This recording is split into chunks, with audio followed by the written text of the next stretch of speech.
Assalamualaikum warahmatullahi wabarakatuh. Perkenalkan, nama saya Nafisa Aliana Diva dengan NIM G0025034 dari kelompok B4. Di sini saya akan menjelaskan mengenai anatomi truncus encephalicus, nervi cranialis, dan juga circulus arteriosus bilisi. Pertama-tama kita akan membahas mengenai substansia nigra. Nah, substansia nigra itu letaknya ada di mesencephalon, tepatnya itu pada pedunculus cerebri, di mana di pedunculus cerebri itu kan ada bagian crus cerebri dan juga ada bagian tegmentum mesencephali. Nah, yang memisahkan antara dua bagian tersebut itu adalah substansia nigra.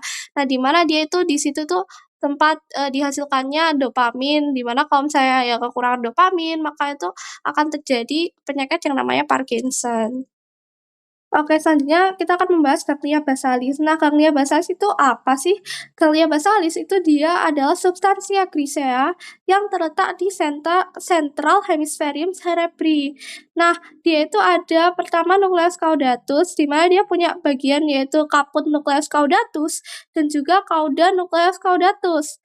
Nah, cauda nucleus caudatus itu dia bakal berlanjut kayak ada struktur setelahnya itu ada corpus amygdaloideum. Nah, kemudian ada juga nucleus lentiformis, di mana dia itu punya bagian putamen dan globus pallidus yang dipisahkan oleh lamina medullaris externa.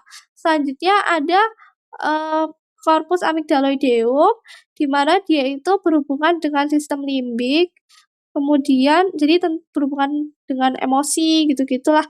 Kemudian ada bagian claustrum, di mana claustrum ini tuh dia apa ya kayak lamina tipis gitu yang terletak di antara putamen dan juga insula. Oke, kemudian kita akan membahas terkait circulus arteriosus bilisi.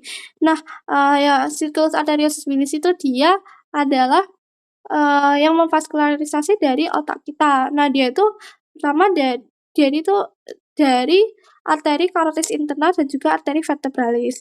Nah, di mana arteri vertebralis ini dia kan ada dua nih, arteri vertebralis dia bakal bertemu nih jadi arteri basilaris.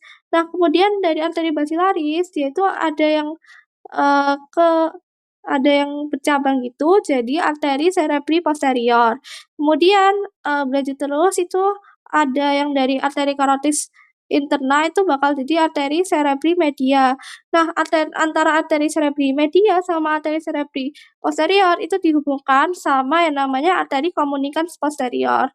Terus dari arteri cerebri media ini dari sini itu dia bakal berlanjut itu disebut arteri cerebri anterior, di mana dia itu bakal antar arteri cerebri anterior itu dia dihubungkan oleh arteri communicans anterior.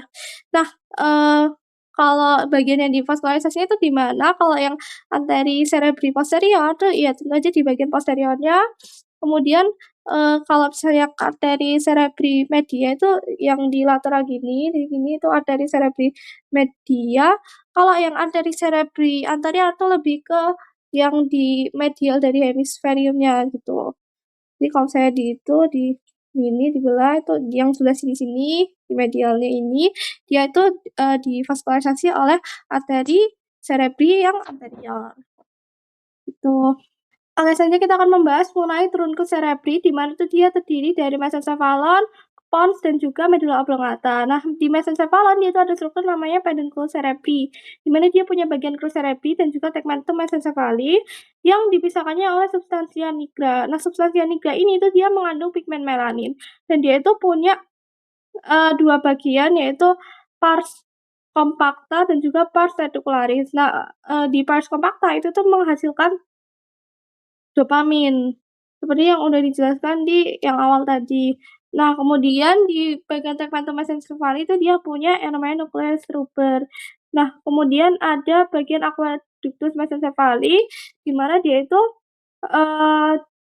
yang apa ya, menghubungkan antara ventriculus tertius dan juga ventriculus quartus.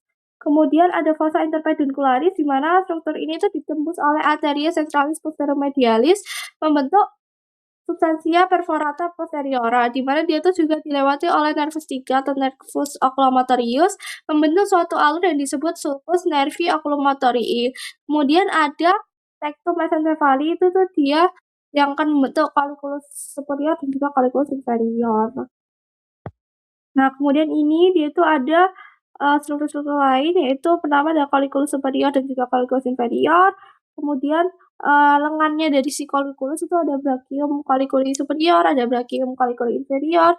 Kemudian ada geniculatum lateral dan juga geniculatum medial. Kemudian di bawah cauda colliculus inferior itu ada keluarnya nervus 4. Nah, si colliculus superior sama geniculatum lateral itu berperan dalam itu jaras penglihatan, sedangkan kalau yang colliculus inferior dan geniculatum medial itu berperan dalam jaras pendengaran. Oke, selanjutnya kita akan membahas pons. Jadi pons itu yang di sini. Oke, selanjutnya untuk pons sendiri itu bagian ventralnya itu kayak gini. Dia itu ada sulcus basilaris pontis yang di tengah itu, dia itu dilewati oleh arteri basilaris. Kemudian di situ ada di dekat situ ada keluarnya nervus 5. Kemudian di situ ada sulcus bulbopontinus di mana dia itu menjadi tempat keluarnya nervus 6. Kemudian ada angulus pontocerebellaris di mana dia itu menjadi keluarnya nervus 7 dan juga 8. Kalau tampak dorsalnya itu kayak gitu, yang bagian atas yang pars segmentalis pontis. Nah, ini. Oh ya, tadi sebenarnya kalau yang pars ventral, yang bagian ventral itu disebut pars basilaris, kalau yang bagian dorsal itu disebut pars segmentalis. Nah, ini kan bagian dorsal, berarti dia yang pars segmentalis. Nah, dia itu ada sulcus medianus posterior, kemudian ada colliculus facialis, kemudian ada stria medullaris, dan juga ada sulcus limitar. Kemudian selanjutnya kita akan membahas medulla oblongata. Nah, medulla oblongata itu dia ada struktur eksterna dan struktur interna. Nah, ini untuk struktur eksterna yang tampak dorsal. Dia itu ada fasciculus gracilis dan juga fasciculus cuneatus, di mana kedua fasciculus ini tuh dia mengatur somatosensorik, tapi yang fasciculus cuneatus itu dia mengatur somatosensorik ekstremitas atas, kalau yang fasciculus gracilis itu dia mengatur somatosensorik ekstremitas bawah. Terus dia itu kayak ada nonjol dikit, itu disebut tuberculum gracil untuk yang lurusannya dari fasciculus gracilis. Kemudian tuberculum cuneatum kalau yang lurusannya dari si fasciculus cuneatus. Kemudian dia itu ada sulcus medianus posterior. Kemudian dia itu ada trigonum nervus hipoglossus dan trigonum nervus vagi, di mana dia itu adalah pusat vasomotor kardiorespirasi. Terus kita lanjut.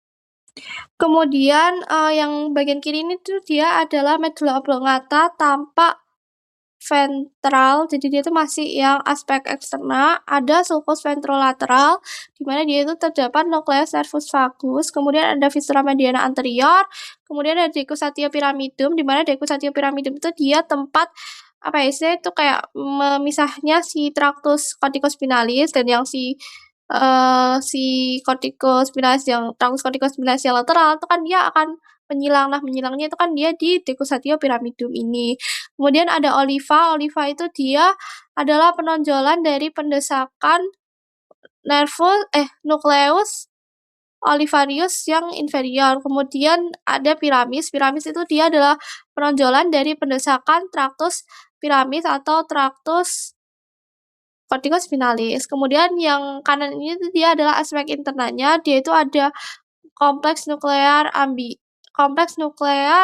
olivarius, kemudian ada nukleus ambigus yang dia itu sifatnya motorik, kemudian ada nukleus tractus solitarius itu yang sifatnya sensorik, kemudian ada nukleus dorsalis nervus vagus dan juga ada nukleus nervus hipoglossus. Oke, yang terakhir kita akan membahas nervi cranialis yang keluar dari pons. Nah, nervi cranialis yang keluar dari pons itu ada 4, ada nervus 5, 6, 7, 8. Nervus 5 atau nervus trigeminus itu tuh dia fungsinya itu untuk sensorik wajah dan juga dia itu untuk motorik dari otot-otot mastikatorik juga gitu. Terus kalau misalnya yang nervus 6 atau nervus abducens itu tuh dia menggerakkan bola mata ke lateral. Jadi dia tuh menginervasi musculus rectus lateralis. Kemudian ada nervus 7 atau nervus facialis di mana dia itu adalah motorik otot-otot wajah, jadi kayak buat mimik wajah gitu. Terus dia itu juga menginervasi dari glandula-glandula yang ada di daerah wajah gitu. Terus juga dia itu ada sensoriknya juga di palatum mole.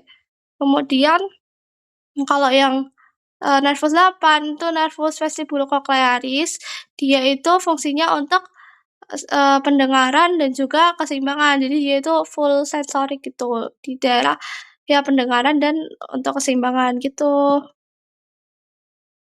Oke, udah selesai. Terima kasih. Semoga bermanfaat.